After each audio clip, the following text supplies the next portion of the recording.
오늘은 다시 사랑을 배우다, 다시 사랑을 배우다라는 제목으로 하나님의 말씀 증거하겠습니다. 여러분 지금 사랑하고 계십니까? 할렐루야.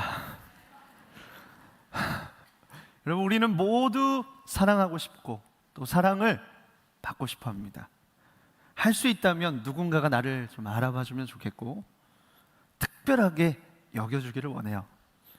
그래서 그런지 사랑은요, 음악과 그리고 미디어에서 넘쳐나요. 아니 도대체 사랑이 뭐길래 그렇게 많이 불려지고 많이 사용되는 것일까? 우리가 사랑을 안다고 하지만 정작 사랑이 무엇이냐 이렇게 물으면 대답하기가 어려워요. 말문이 막힙니다. 노래 가사로는 한 수천 번쯤 들었고 영화나 드라마로는 수백 번을 봤고 어렸을 때부터 받아왔고 한두 번쯤은 직접 알아본 사랑. 그런데 막상 정의하라고 하면 손에 잡히지가 않습니다. 여러분 그 이유는요, 이 사랑이라는 단어에 담긴 의미가 너무 크기 때문에 그래요. 고대 그리스인들은요, 이 손쉽게 잡히지 않는 이 사랑이라는 감정을 더 잘 알고 표현하고 싶어서 5가지로 이 사랑을 세분했다고 합니다. 그 5종류의 사랑이 무엇일까요? 첫 번째는 스토르게의 사랑이에요. 이것은 혈연적인 사랑을 의미합니다. 태어나서 가장 먼저 만나는 사랑이 바로 이 스토르게의 사랑이에요. 이 사랑이 있어야만 태어난 아이가 보호받고 계속해서 살아갈 수 있다는 거예요. 육아를 경험한 부모들 사이에는 이런 얘기가 있습니다. 아이는 4살 때까지 평생 할 효도를 다한다. 이게 무슨 뜻이에요? 그만큼 그 시기에 아이들의 눈짓, 몸짓, 옹알이 이런 하나하나가 부모에게 세상 무엇과도 바꿀 수 없는 그 행복을 주기 때문에 그런 말이 있어요. 저도 첫째가 났을 때 딱 태어나서 이제 딱 품에 안으니까 세상의 절반을 얻었어요. 그런 느낌이었어요. 그러니까 좀 자라서 저를 딱 보고 아빠? 이렇게 하는데 그때 나머지 세상의 절반을 얻었어요. 그런데 이제 자아가 생기는 미운 5살이 되면 상황이 좀 바뀝니다. 난이도가 막 급상승해요. 그리고 자아가 폭발하는 7살이 되면 새로운 수식어가 붙어요. 죽이고 싶은 7살. 다 반대로 합니다. 정말이에요. 다 반대로 해요. 그런데요, 그렇지만 예뻐요. 자면 제일 예뻐요. 그러면 보통 아이들은 4, 5살 때까지는 아가아가한 게 남아있단 말이에요. 이렇게 보면 막 아가아가해요. 근데 이제 7살, 8살이 넘으면 그 아가함이 다 사라져요. 저희 둘째가 이제 거의 다 사라져가고 있어요. 막 크는 그 속도를 붙잡고 싶어요. 더 이상 둘째 볼을 만지면 귀엽다고 하는 사람이 사라졌어요. 없습니다. 그런데 여러분, 내 새끼는 7살이 되든 10살이 되든 내 눈에는요 예뻐요. 이게 스토르게의 사랑인가 봐요. 그리고 우리가 또 만나는 사랑이 필리아의 사랑이죠. 우리에게는 필로스라고 더 유명합니다. 이것은 인간적인 관계 안에서 맺어지는 우정이에요. 어린 왕자로 이제 유명한 앙뚜안 드 생텍쥐베리가 인간의 대지라는 책을 썼습니다. 읽어보신 분들 계실 텐데요. 이 책에서 이 필리아의 본질을 관통하는 아주 유명한 대목이 나와요. 여러분들도 아마 읽어보셨을 거예요. 사랑한다는 것은 서로가 서로를 마주 보는 것이 아니라 같은 방향을 함께 바라보는 것이다. 생텍쥐베리는 실제로 민간 항공기의 조종사였습니다. 그가 야간 비행과 우편 비행을 이제 하면서 죽을 고비를 수없이 넘겼는데 그때 생사를 같이 했던 동료 비행사들과 깊은 유대감과 우정을 바탕으로 쓴 에세이가 이제 이 인간의 대지라는 책이에요. 필리아는요, 이 공통의 가치관, 공통의 목적을 공유하면서 서로의 잘됨을 진심으로 응원하고 바라는 안정감이 있는 사랑이에요. 평생 이런 사람, 3사람만 있어도 인생 잘 살았다고 말하는 그런 사랑입니다. 또 우리가 이제 필연적으로 배우는 사랑이 있죠. 끌림. 바로 에로스입니다. 심장이 뛰고 상대의 모든 것이 특별해 보이고 함께 있지 않으면 견딜 수 없는 그런 상태. 이 에로스의 사랑의 핵심은요, 내가 없는 아름다움이나 가치를 상대방에게서 발견하고 그리고 그것을 소유해서 채우려는 욕망이에요. 에로스는 상대방이 가진 매력, 그러니까 외모, 성격, 조건 이런 거에 반해요. 그래서 사랑할 만한 가치가 있기 때문에 사랑하는 조건적인 성격을 띱니다. 인간의 본능과 감정에 기반한 이 강렬한 이끌림, 이 사랑으로 내게 없는 아름다움이나 가치를 상대방에게서 발견하고 소유하려고 하는 이 갈망, 이게 바로 에로스예요. 여러분 다 사랑하고 계시죠? 그런 끌림이 있잖아요, 우리에게. 그런 것들을 경험하고 싶잖아요. 그리고 좀 생소하지만 크세니아의 사랑이 있다고 해요. 이것은 나그네나 이방인을 친절하게 대하고 대접하는 문화, 환대 문화입니다. 고대 그리스의 독특한 사회적, 종교적 배경에서 이제 나온 사랑의 개념이에요. 언제든지 신이 인간의 모습으로 변장해서 찾아올 수 있다고 믿었기 때문에 낯선 손님에게 숙식을 제공하고 보호하는 것을 아주 신성한 의무로 여겼어요. 이런 환대의 사랑도 있었다고 합니다. 그런데 이 사랑의 가장 깊은 층위에는요, 전혀 다른 차원의 사랑이 존재합니다. 바로 아가페의 사랑이에요. 아가페는 받을 자격이 있어서 주는 사랑이 아니에요. 자격이 없음에도 불구하고 주는 사랑입니다. 끌려서 사랑하는 것이 에로스라면 아가페는 끌리지 않아도 사랑하기로 선택하는 사랑이에요. 에로스가 사랑을 받을 만하기 때문에 사랑하는 사랑이면 아가페는 사랑함으로써 그 사랑을 주는 존재를 특별한 존재로 만드는 사랑입니다. 가치를 발견해 사랑하는 게 아니에요. 사랑하기 때문에 가치가 생겨나는 거예요. 우리가 인생 살면서 이제 여러 번 사랑을 경험해 보잖아요. 여러 가지의 사랑을 경험합니다. 그러면서 알게 되는 게 있어요. 사랑은 본질적으로 상처의 가능성을 끌어안는 일이에요. 상처를 받고 다치거나 부서질 위험이 있어요. 그래서 그 상처와 위험을 감수하지 않는 것은 사랑이 아니라고 느낀대요. 사랑으로는 시작했지만 자기 보호로 끝나게 되는 거죠. 그래서 사랑을 감정으로만 알게 되면요, 결국에는 큰 아픔을 겪게 됩니다.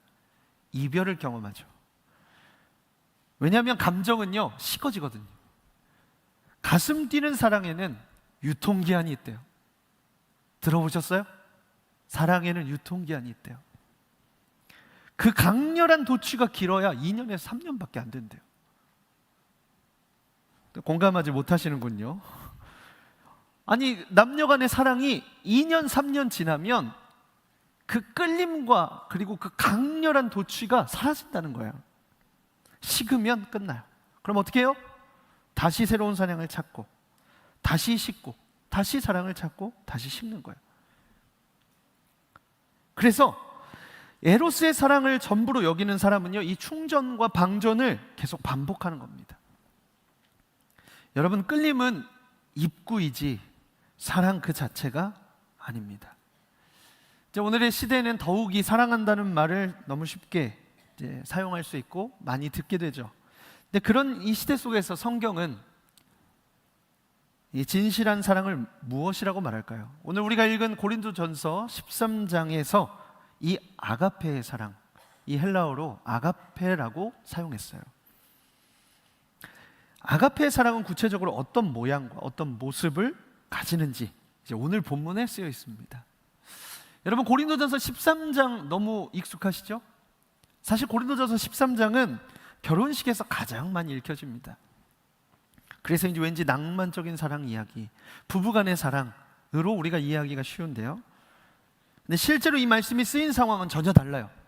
바울이 이 편지를 고린도 교회에 썼잖아요. 우리가 앞서서 살펴본 것처럼 고린도 교회는 분열되고 그리고 시기하는 공동체였습니다. 서로의 은사를 막 자랑하고 경쟁하던 교회였어요. 앞선 12장에서 은사의 문제를 다룹니다. 그리고 14장에서도 또 은사의 이야기로 돌아가는데 그 가운데에 마치 다리처럼 이 13장이 탁 놓여 있어요. 그러니까 이 사랑 이야기는요, 연인 사이의 감정의 이야기가 아니에요. 서로 부딪히고 갈등하고 상처를 주고받는 공동체가 어떻게 함께 살아가야 하는가에 대한 답으로 주어진 거예요. 그래서 고린도전서 13장의 사랑은요, 감정의 언어가 아닙니다. 감정의 언어로 쓰여 있지 않아요. 감정의 언어가 아니고 의지의 언어로 쓰여 있습니다. 자격과 무관하게 상대를 향하는 의지의 사랑이에요. 바울은 이 사랑을 설명하기에 앞서서 먼저 충격적인 말을 합니다. 뭐라고 말하냐면, 천사의 말을 하고 예언하는 능력으로 모든 비밀과 지식을 알고 산을 들어서 옮길 만한 믿음이 있고 모든 것으로 구제하고 심지어 몸을 불사르게 내어 주어도 사랑이 없으면 아무것도 아니래요. 사랑이 없으면 0이에요. 아무것도 아니다. 신령한 방언과 천사의 말은요, 소음이 됩니다. 울리는 꽹과리처럼 그냥 소음이에요. 소음. 예언하는 능력과 비밀과 지식도 다 헛것이 된대요. 모든 것을 베풀어 준다고 해도 사랑이 없으면 아무 유익이 없대요. 여러분, 이러한 은사, 막 신령한 은사, 방언을 통변하고 그리고 예언하고 그 예언에 대해서 또 해석해 주는 이러한 은사, 이러한 은사를 가졌고 그런 은사를 통해서 막 손을 대면 치유되고 낫고 이런 은사가 있잖아요. 강력한 은사, 성경에 나타났고 예수님이 하셨고 그리고 많은 사도들과 그리고 믿는 자들에게 나타났던 이 능력 있는 이 은사로 여러분 사역한다고 하면 얼마나 대단한 일입니까? 그리고 그런 일들로 사람들에게 유익을 끼치면 그게 얼마나 칭찬받을 일이에요. 그런데 아무것도 아니래요. 시끄러운 소음이래요. 왜 그렇게 될까요? 아무리 대단한 일을 했어도 그 뒤에 그 의도에 내가 있을 때 그것은 사랑이 아니고 자기 유익을 구하는 일이 된다는 거예요. 바울이 말하는 이 아가페의 사랑은요, 자기의 유익을 구하지 않는 것인데 자기 유익을 구하는 행동, 자기 자랑과 자기를 드러내는 그 과시의 사역은요, 하나님이 보실 때 불순한 동기가 되어버리는 거예요. 하나님은 우리가 무엇을 했는지보다 왜 했는지를 보시는 분이에요. 고린도 교회에 신령한 은사가 넘쳐났고 열정도 있었는데 그 은사가 하나님을 위한 것이 아니고 지체를 위한 것이 아니고 나를 드러내는 도구가 된 거예요. 그래서 은사는 넘치는데 공동체는 분열했어요. 은사가 없어서가 아니라 사랑이 없었던 거예요. 그래서 사도 바울이 그 사랑의 모양을 다시 알려줍니다. 오늘 본문 4절 5절 말씀인데요, 우리 같이 한번 읽겠습니다. 사랑은 오래 참고 사랑은 온유하며 시기하지 아니하며 사랑은 자랑하지 아니하며 교만하지 아니하며 무례히 행하지 아니하며 자기의 유익을 구하지 아니하며 성내지 아니하며 악한 것을 생각하지 아니하며. 여러분, 여기에는 공통점이 있습니다. 사랑을 감정으로 설명하지 않아요. 전부 다요, 동사예요. 사랑은 이런 느낌이다가 아니고요, 사랑은 이렇게 한다는 거예요. 사랑은 가슴 속에서 일어나는 어떤 감정적인 상태가 아니고 관계 속에서 드러나는 행동이에요. 온유하고 겸손하고 기뻐하고 참고 믿고 바라고 견디는 것이 사랑이래.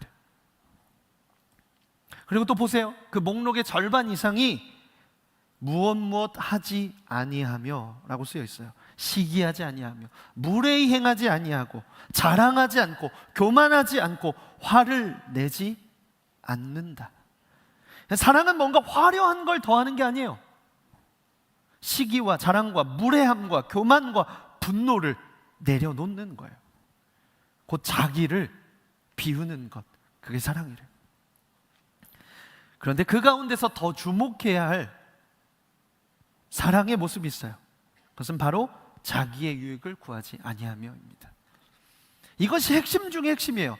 세상이 말하는 사랑과 완전히 정반대에 있어요. 사도 바울은 그 뿌리를 건드리고 있는 거예요. 시기도 자랑도 교만도 성냄도 결국에 나를 가운데 두니까 나오는 행동이에요. 이 사랑은 자기를 구하지 않는 사랑이에요. 역설적이게도 자아가 죽어야 사랑하고 있는 중이다 라고 말하는 것입니다. 자, 여러분, 진실한 사랑은요, 자기를 내려놓는 결단부터 시작돼요. 결코 쉽지가 않겠죠. 여러분, 이런 사랑을 누가 쉽게 할 수 있겠습니까? 결코 쉽지 않아요. 아니, 사랑이라고 하면 내가 줄 수 있죠. 그런데 적어도 한두 번은 먼저 받아야 줄 수 있는 거 아니에요? 대접받고 싶은 마음이 큰 게 사람이잖아요. 자기중심성 내려놓는 거, 그럼 도대체 어떻게 하는 건가? 나를 내려놓는 사랑은 도대체 어떻게 할 수 있는 것일까? 무조건적으로 수용하라는 것일까? 유니세프라도 돼야 되는 걸까? 도대체 어떻게 하라는 거예요? 여러분, 우리가 오해하지 말아야 될 것은 진정한 사랑은 무조건적인 수용을 의미하지는 않습니다. 여러분, 이 사랑은 하나님의 기준인 진리 위에 서 있습니다. 하나님의 말씀과 하나님의 사랑이 기준입니다. 오늘 본문 6절과 7절 말씀을 우리 같이 읽겠습니다. 시작. 불의를 기뻐하지 아니하며 진리와 함께 기뻐하고 모든 것을 참으며 모든 것을 믿으며 모든 것을 바라며 모든 것을 견디느니라. 아멘. 여러분, 이 사랑은 불의를 기뻐하지 않고 진리와 함께 기뻐해요. 여러분, 참된 사랑은 진리 위에서 함께 기뻐하는 것입니다. 그 사람이 언젠가 진리 위에 서기를 바라면서 끝까지 참고 바라고 소망하면서 견디는 것, 그게 사랑이래요. 그래서 여러분, 진정한 사랑은요, 감정의 수준에만 머무르지 않아요. 견디는 거예요. 사랑이 식어도 끝까지 포기하지 않는 것이 사랑입니다. 오늘 말씀에 주님의 몸된 교회는 이 사랑이 있어야 온전해지고 하나가 될 수 있다고 말하고 있는 것입니다. 자기 유익을 구하는 사랑이 전부라고 말하는 시대에 그런 사랑이, 그런 강렬한 어떤 끌림이 사랑이라고 말하는 이 시대에 여러분, 이 진실한 사랑이 있어야 세상이 비로소 우리가 제자됨을 세상이 안다고 말씀하셨어요. 여러분, 이 사랑이 있어야 세상과 구별된 백성으로 살아가는 기준이 되는 거예요. 진리 위에 서서 끝까지 참고 믿고 소망하면서 견디는 사랑이 있을 때 하나님의 전이라고 말씀하신 성도들의 모임이 바로 교회로 하나됨으로 세워지는 것입니다. 그래서 여러분, 우리는요, 이 사랑을 다시 배워야 합니다. 세상 속에서 영향력 있는 그리스도인으로 살아가기 위해서, 예수님의 제자로 살아가기 위해서, 주님의 몸이요 하나님의 거룩한 임재가 거하시는 성도들의 모임인 교회가 하나가 되기 위해서 우리는 사랑을 다시 배워야 합니다. 여러분, 그거 아세요? 삶을 변화시키고 세상을 변화시키는 것은요, 진리가 아니에요. 올바른 말이 아닙니다. 의외로 그렇습니다. 사랑이 없는 진리는 도리어 저항감이 생겨요. 사랑이 없는 올바른 말은요, 올바른 말을 하는 친구, 내게 와서 올바른 말만 해, 그런 친구 여러분, 그래, 다 맞아, 이렇게 하던가요? 점점 거리가 멀어지죠. 올바른 말을 한다고 사람이 변하고 올바른 말을 한다고 관계가 온전해지고 그렇지 않더라고요. 사랑 없는 진리는요, 저항감이 생겨요. 제가 이제 첫째 아이가 10살이 됐습니다. 이제 제가 10대 아빠가 된 거예요. 이제 첫째 아이를 자주 가르치게 되는데 어떻게 가르쳐 주는지가 참 중요하더라고요. 분명히 올바른 말인데 제가 무섭게 말한다고 듣지 않아요. 사랑이 느껴지지 않으면 이해하기도 전에, 분명히 저는 올바른 걸 가르치는데도 이해하기도 전에 방어적이 돼요. 딱히 받아들이는 느낌이 없어요. 그냥 아빠가 무서우니까 고개 끄덕끄덕하고 지나가는 거예요. 그런데 제가 아빠는 이 일과 상관없이 너를 사랑한다 이렇게 얘기해주고 혼내잖아요. 그럼 받아들여요. 제가 충분히 그 아이의 상황과 입장을 헤아리면서 말해주잖아요. 그럼 이해해요. 끄덕끄덕해요. 여러분, 사랑이 진리와 올바름보다 앞에 있습니다. 사랑이 먼저예요. 그래서 사랑 없는 진리는 때때로 상처와 아픔을 주기도 하게 되는 것 같아요. 지난 몇 주 동안 저는 이 자리에서 이제 여러분들과 함께 고린도전서를 나누면서 공동체의 하나됨에 대해서 얘기했습니다. 여러분 기억하고 계시죠? 말씀을 준비하면서 제가 이 본문을 바르게 해석하려고 애썼어요. 그래서 원어도 계속 보고 배경도 살펴보고 말씀이 정말 말씀하시는 그 본의가 무엇인가, 그때의 그 말씀이, 그 텍스트가 지금 이 시대를 살아가는 우리 청년들의 지금 상황, 그 컨텍스트에 어떻게 와닿아서 부딪힐 수 있을까, 이것을 열심히 해석하려고 애썼습니다. 여러분 그게 설교자의 올바름이고 목회적 양심이니까요. 그래서 그렇게 노력했고 말씀을 전했어요. 그 말씀이요 틀리지 않았어요. 그런데 그 설교가, 그 해석이 누군가에게는 아주 날카로운 칼이 되었다는 것을요 제가 뒤늦게 알았습니다. 공동체 안에 여러분 우리가 사람이 이미 많이 모여 있고 교회도 사람이 모인 곳이기 때문에 때로는 서운하기도 하고 어려움이 있고 관계가 깨질 수 있잖아요. 저도 그런 것들을 많이 경험하면서 지금까지 자라왔으니까요. 그런데 공동체 안에 이미 깨어진 관계로 아파하던 청년들이 하나님의 거룩한 임재가 거하시는 성전인 공동체를 깨뜨리는 사람을 멸하실 것이다, 이 구절을 제가 너무 강하게 얘기한 나머지 그 말씀에서 상처를 받게 된 거예요. 그 뒤에 말씀 자체가 이미 들릴 수 없는 정도의 마치 정죄하는 것처럼 들려지게 된 거죠. 제가 그걸 알게 됐어요. 이 일은 목회자로서, 제가 설교자로서 저에게 경종을 울리는 일이었습니다. 그 이야기를 전해 들은 그날 밤부터 제 안에 깊은 고민이 생겼어요. 하루 이틀 지나가니까 근심이 더 깊어졌습니다. 이거 어떻게 해야 되지?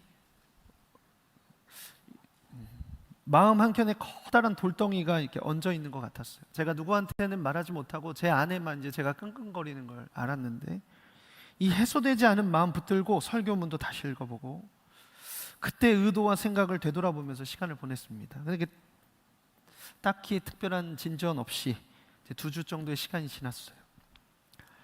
그리고 이제 오늘 본문 말씀을 이제 펼쳐놓고 이번 주에 말씀을 준비하다가, 여러분 이 말씀이 다른 누구가 아니고 저를 가리키고 있다는 것을 제가 깨달았어요.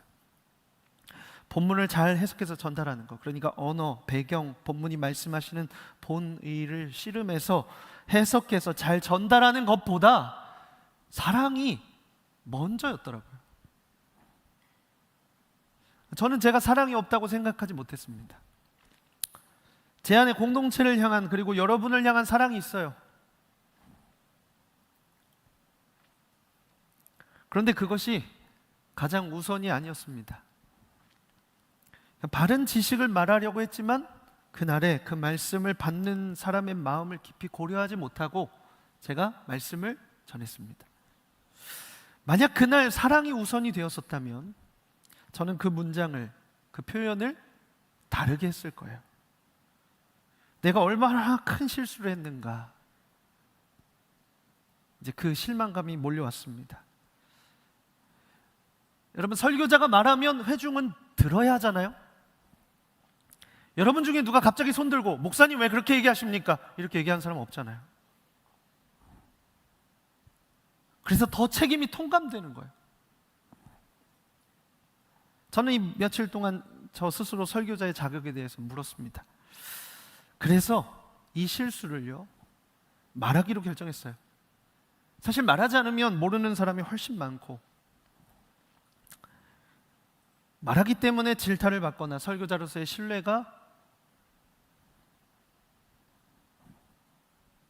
잃어버릴 수도 있지만, 무너진 마음으로 계속 설교를 들을 지체들에게 이 말을 전하지 않으면 그야말로 설교자로서 자격이 없다고 생각했습니다. 그래서 공중 앞에서 말하고, 또 상황을 알게 된 지체에게는 직접 연락해서 용서를 구하기로 결정했어요.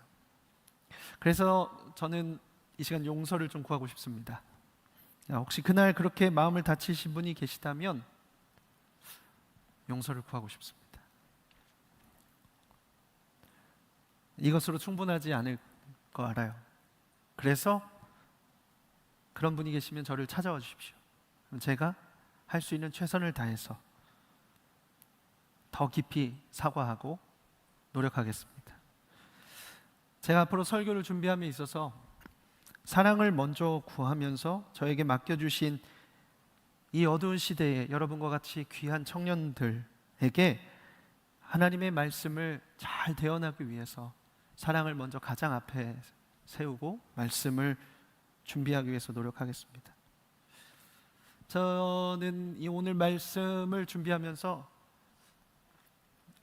정말 하나님 앞에서 많이 묻고 들으려고 노력했어요. 그래서 저는 주신의 마음에 좀 순종하고자, 여러분 중에는 도대체 이게 무슨 상황인가 싶으신 분들도 많겠지만 저는 거기서 조금 더 나아가서 떠오르는 지체들에게도 연락해 보려고 합니다. 제가 사역하면서 비단 가까운 시일에 있었던 어떤 설교의 내용뿐만 아니고 제가 사역하면서 올바름을 먼저 말하고 책임을 먼저 말했던 순간들이 떠올랐어요. 아마 견딜 수 없이 부끄럽더라고요. 물론 그 당시에는 그게 저의 성숙함의 가장 최대치였고 저 나름대로 최선을 다해서 했겠지만 그로 인해서 교회를 떠나거나 공동체를 떠났던 사람도 있는 것을 제가 알고 있어요. 지금 여러 상황으로 공동체에 없는 지체들에게까지 좀 조심스럽게 마음을 전해보고자 합니다. 제가 그렇게 결심한 이유가 있어요. 그냥 단순히 감정적인 게 아니고 사도 바울의 고백에서 그 사랑이 느껴졌어요. 바울은 너희가 사랑이 없으면 이라고 적지 않았더라고요. 여러분, 분명히 고린도 교회가 분열하고 있었고 싸우고 있었고 문제가 많았어요. 자랑하고 있는 그런 성도들, 얼마나 답답했겠어요. 그런 성도들에게 편지를 쓰면서 너희가 아무리 대단한 은사가 있어도 아무리 산을 옮길 만한 믿음이 있더라도 너희에게 사랑이 없으면 아무것도 아니다, 이렇게 써야 맞잖아요, 편지가. 그런데 내가 라고 했어요. 여러분, 본문을 다시 읽어보세요. 내가 모든 비밀과 모든 지식을 알고 내가 산을 옮길 만한 믿음이 있고 내가 모든 것을 위해 구제하기 위해서 내어주고 내가 내 몸을 불살른다고 할지라도 사랑이 없으면 아무것도 아니다. 내가 자기의 말을 하고 있는 거예요. 그가 얼마나 성도들을 사랑했는가, 그 편지의 대목에서 그게 느껴졌습니다. 저는 이 바울의 고백이 송곳같이 저를 막 찌르는 게 느껴졌어요. 그러니까 하나님의 말씀이 좌우의 날선 어떤 것보다 예리해서 혼과 영과 관절과 골수를 찔러 쪼개기까지 하며 또 마음의 생각과 뜻을 판단한다고 저를 막 수술하시는 것 같았어요. 제가 1년 반 전에 이 공동체를 담당하게 될 때 그때 기도를 많이 했습니다. 하나님, 제가 다른 교회로 임지를 옮기거나 떠나지 아니하고 다시 청년부로 저를 보내신 이유와 목적을 제가 알면 주님 정말 더욱더 열심히 하겠습니다. 저를 부르신 자리에서 충성하겠습니다. 그렇게 하면서 기도했어요. 그때 주신 마음이 이 어두운 시대에 내가 너에게 맡겨준 청년들을 사랑함으로 이끌어줘라. 여러 가지 마음들을 주셨지만 그 마음을 강하게 주셨거든요. 이제 제가 그걸 잃어버린 거예요. 그래서 바른 지식과 여러 은사를 가지고도 사랑이 없어서 울리는 꽹과리처럼 되어가고 있었습니다. 제게 맡겨주신 공동체와 청년들 그리고 동역하는 귀한 사역자들에게 저에게 사랑하는 마음이 넘쳐서 저도 내가 라고 말할 수 있는 사역자로 서기로 제가 다시 결정했습니다. 여러분, 부족한 저를 위해서 중보해 주시면 좋겠습니다. 여러분은 어떠십니까? 자기 유익을 구하지 않는 사랑, 여러분 그 사랑으로 가정과 교회와 일터와 여러분에게 허락하신 여러 관계 안에서 섬기고 계십니까? 아니면 여전히 내 안에 시퍼렇게 살아있는 자아가 가장 앞서서 자기 유익과 받을 사랑만 먼저 구하고 계십니까? 오래 참지도 온유하지도 겸손하지도 않은 우리가 도대체 이 사랑을 어떻게 흘려보낼 수 있을까? 시기하고 자랑하고 교만하고 분쟁하고 때로는 무례하고 화를 참지 못하는 우리가 어떻게 자기 유익을 구하지 않는 사랑을 도대체 주면서 살 수 있습니까? 여러분, 이게 가능한 일일까요? 성경은 이렇게 말씀합니다. 우리 요한일서 4장 7절에서 8절 말씀을 우리 같이 읽겠습니다. 사랑하는 자들아, 우리가 서로 사랑하자. 사랑은 하나님께 속한 것이니 사랑하는 자마다 하나님으로부터 나서 하나님을 알고 사랑하지 아니하는 자는 하나님을 알지 못하나니 이는 하나님은 사랑이심이라. 여러분, 하나님은 사랑이십니다. 사랑이 많으신 분, 사랑이 이렇게 무한하신 분, 이런 정도가 아니에요. 사랑 자체이십니다. 하나님은 사랑이시고 사랑은 하나님이시래요. 여러분, 사랑하는 자마다 하나님을 안다고 했어요. 하나님을 아는 자는 사랑한다는 말이에요. 여러분, 그 사랑은요, 우리가 사랑스러워서, 우리가 사랑받을 만한 자격이 있어서 오신 사랑이 아닙니다. 우리가 죄인 되었을 때 다가온 사랑이에요. 우리가 로마서 말씀도 묵상했잖아요.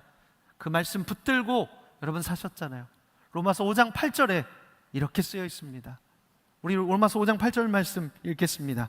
우리가 아직 죄인 되었을 때에 그리스도께서 우리를 위하여 죽으심으로 하나님께서 우리에 대한 자기의 사랑을 확증하셨느니라. 아멘. 자격 없는 우리를 먼저 사랑하신 거예요. 먼저 찾아오셨어요. 그 사랑을 증명까지 하셨어요. 어디에서요? 십자가에서요. 어떻게 해요? 자기 아들을 주시면서까지 증명하신 사랑이에요. 여러분, 가치 없던 우리가 하나님이 우리를 조건 없이 사랑해 주심으로 가치 있는 존재가 되었습니다. 우리는 그 사랑을 받은 자들이에요. 우리는 그 사랑을 아는 자들입니다. 사랑한다는 말 너무 쉽게 사용하고 더 이상 사랑하지 않는다는 말을 너무 쉽게 말하는 이 시대 가운데 정작 사랑이 무엇인지 잃어버린 우리에게 하나님께서는 십자가를 보여주시면서 말씀하세요. 사랑은 바로 이것이다. 다시 사랑을 배운다는 것은요, 세상의 조건적인 사랑, 감정적인 사랑, 언제 깨질까 몰라서 두려워하면서 불안한 사랑, 자기 유익을 구하는 그 사랑들 사이에서 조건 없는 사랑을 받았음을 다시 깨닫는 것입니다. 그리고 이제 그 사랑으로 알았다면 삶을 살아가기로 결정해보는 것입니다. 여러분, 사랑은 동사예요. 오늘 우리에게 소개한 모든 사랑은 동사입니다. 잠깐 있다가 식어질 감정이 아니에요. 결심이에요. 그리고 나의 유익이 아니라 상대방의 유익을 위해 조건 없이 내어주기로 결정하는 사랑입니다. 받을 만해서 주는 세상의 사랑이 아니에요. 사랑하기로 결정했기 때문에 주는 사랑, 하나님의 사랑입니다. 여러분, 그 사랑을 가장 완전하게 보여주신 분이 바로 우리 주 예수 그리스도이십니다. 우리는 그분을 따라가는 자들이에요. 예수님이 제자들과 함께 계실 때 제자들이 예수님의 말씀 다 못 알아들었어요. 베드로는 그렇게 얘기하잖아요. 주님, 제가 몇 번이나 용서합니까? 70번씩 7번이나 용서하리이까? 예수님 뭐라고 하세요? 할 수 있는 대로. 수를 제한하지 않고 끝까지 사랑하라고 말씀하시잖아요. 여러분, 그렇게 가르쳐줘도 사랑을 몰랐어요, 제자들이. 예수님이 제자들에게 어떻게 하세요? 예수님의 뜻도 모르고 예수님이 말씀하시는 것도 이해하지 못하고 그리고 예수님의 마음도 모른 채 더 높은 자리에만 앉으려고 하고 서로 싸우고 그리고 다른 마음 품고 있는 제자들을 향하여서 예수님이 가셔서 내 피와 내 살이다, 나를 기억해라 말씀하시고 자기의 죽으시는 길을 끝까지 가시잖아요. 그날 밤에 제자들의 발을 친히 씻겨주시잖아요. 여러분, 그래서 예수님은요, 요한복음에 제자들을 사랑하실 때 끝까지 사랑하셨다라고 나옵니다. 우리는 주님을 따라가는 자들이에요. 예수님이 제자들에게 부탁하셨어요. 뭐라고요? 너희가 서로 사랑할 때 비로소 세상이 너희가 제자인 것을 알 것이다. 여러분, 우리도 예수님을 따라가는 제자들이에요. 우리가 서로 사랑할 때 세상은 비로소 우리가 제자임을 알 것입니다. 그것이 바로 능력이고 그것이 바로 교회의 존재의 목적이에요. 세상에는 없는 사랑을, 우리가 받은 그 사랑을 가지고 나아갈 때 복음이 증거되기 시작하는 거예요. 여러분, 예수 천당 불신지옥 아무리 외쳐보세요, 그 진리인들, 사람들은 거절합니다. 그런데 여러분, 우리가 사랑을 앞세워서 복음을 가지고 치열하지만 어렵지만 변화되지 않는 것 같지만 여러분의 가정으로 끊임없이 여러분 관계 안으로, 다른 사람들은 자존심 때문에 버리지 못하는 그 관계에 들어가서 여러분이 먼저 손을 내밀고 그리스도의 사랑으로 끌어안는 일이 시작될 때 여러분, 그것이 능력이고 그것이 복음의 통로가 되는 줄을 믿습니다. 여러분, 사랑은 동사예요. 여러분, 오늘 말씀 듣고 마음에 감동을 주시는 분이 계시다면 깨어진 관계와 자리로 찾아가 보시기를 바랍니다. 결정해 보세요. 가정 가운데 관계가 깨어졌다면 오늘 부어주시는 사랑을 가지고 다시 한번 가정으로 나아가십시오. 오래된 관계들, 또 청년 공동체 안에서 셀에서 깨어진 관계가 있다면, 여러분 직장에서 깨어진 관계가 있다면, 여러분 오래된 친구 사이에 깨어진 관계가 있다면, 여러분 주님의 마음을 구하시고 부어주시는 마음 붙들고 찾아가 보시기를 바라요. 거절당할 수도 있겠죠. 조롱당할 수도 있어요. 아무런 변화가 없는 것처럼 느낄 수 있어요. 그러나 오늘 말씀에 바라고 참고 소망하는 것, 그것이 사랑이다 말씀하십니다. 여러분, 사랑이 먼저입니다. 사랑이 전부예요. 예언도 그치고 방언도 그치고 지식도 사라지는 때가 오는데 사랑만 영원하다고 말씀했어요. 여러분 중에는 또 이미 그렇게 살아가고 계시는 분이 있을 거라고 믿습니다. 주님의 마음 품고 온유함으로 오래 참고 견디는 분들이 분명히 계실 거예요. 여러분, 참된 사랑은 그 사람이 언젠가 진리 안에 바로 서기를 바라며 끝까지 참고 믿고 소망하면서 견디는 것이라고 했어요. 여러분, 그러니까요, 여러분 그 하고 있는 그 사랑을 멈추지 마십시오. 네, 변화되지 않는 가정, 구원되지 않는 가정의 일, 여러분 절망하지 마십시오. 그러나 여러분 계속해서 오늘 하신 그 말씀을 선택하세요. 그 일을 하기 시작하세요. 반드시 그 사랑을 통하여서 전도에 미련한 것으로 세상을 구원하셨고, 세상은 거리끼고 미련하다고 말하는 십자가로 구원하셨던 그 구원의 능력이, 하나님의 미련하심은 사람의 지혜보다 능력보다 강하다고 하셨습니다. 여러분, 오늘 그 사랑이 세상을 이기는 사랑인 줄 믿습니다. 여러분, 그 사랑을 붙드시기를 바랍니다. 언젠가 반드시 열매 맺는 날이 올 줄 믿습니다. 여러분, 그래서 함께 같이 좀 고백할까요? 우리 옆에 있는 분에게 이렇게 좀 믿음으로 여러분도 좀 결단하며 고백합시다. 사랑이 먼저입니다. 네, 저도 이것을 저에게 많이 외쳤어요. 다시 한번, 사랑이 먼저입니다. 사랑이 전부입니다. 아멘. 여러분, 그래서 이제 찬양하고 기도할 때 여러분 그 사랑을 구합시다. 세상에 식어질 조건이 있어야만 얻을 수 있는 사랑을 가지려고 하는 애씀을 여러분 멈추시고, 내가 더 가치 있고 높아지고 포기할 수 없는 자존심과 마음도 내려놓고 이제 주님의 마음을 좀 구합시다. 그 사랑이 우리를 다시 회복시키시고 세상에 보여줄 수 없는 사랑을 가지고 세상 가운데서 능력 있게 살아가게 하실 줄을 믿습니다. 우리 함께 이 찬양의 그 간절한 마음을 담아서 같이 노래하기 원합니다. 고백합시다.